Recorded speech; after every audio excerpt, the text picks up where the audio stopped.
તાજી મિત્રો, જો આપણે ખાવા બાજરીમાં ફુવારા ચાલુ કર્યા છે, જોઈ લો. 3 ફૂટ ફુવારું છે, એની ઉપર 4 ફૂટ પાઇપ લગાવેલી છે, તોય ફુવારા ફરતા નથી. જો આ સોટી ગયું છે, આ પાણી ઠેઠ આવે વાળો.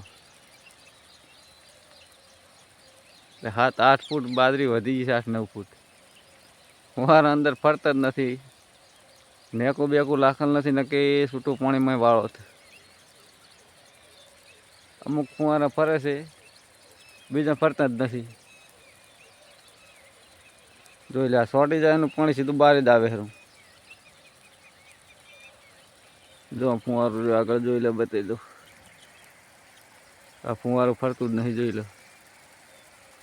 અડી રહ્યું છે બાજરીમાં. બીજા અમુક તો ફરેલા છે, જોઈ લો. આ ફુવારું ફરેલું છે.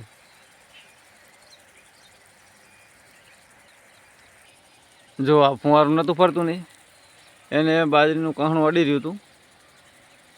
જોઈ લો, આપણે કમ્પ્લીટ કરીને નાખી ફરવા મળી. જોઈ લો, ફરે ખરું ને. અમુક નથી ફરતા, એ ચેક કરવો પડે. જ્યાં ગોસા ટેકરીમાં સડીને જુઓ ને ત્યારે ખબર પડે કે ફુવારું નહીં ફરતું.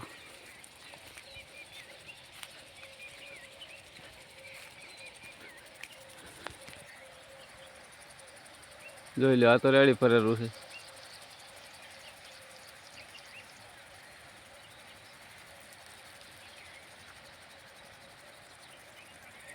અમુક જ નથી ફરતા.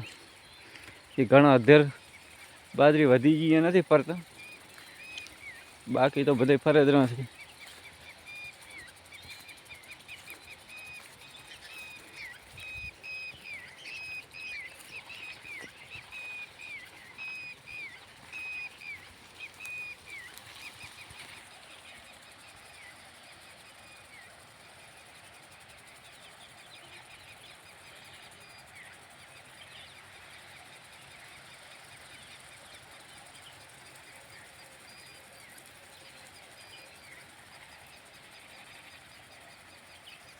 કેવી છે બાજરી, જોઈ લો. કોમેન્ટ કરજો સારી હોય તો.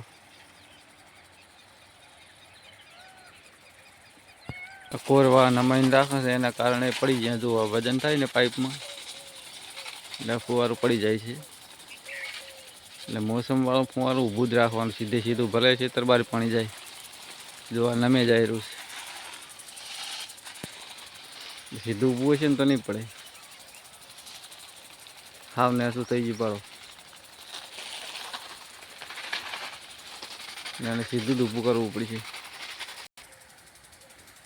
જોઈ લો, આ બાજુ જેટે જોઈ લો,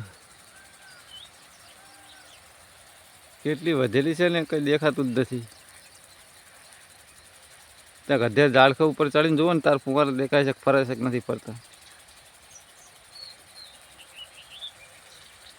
બહુ વધી ગયા છે.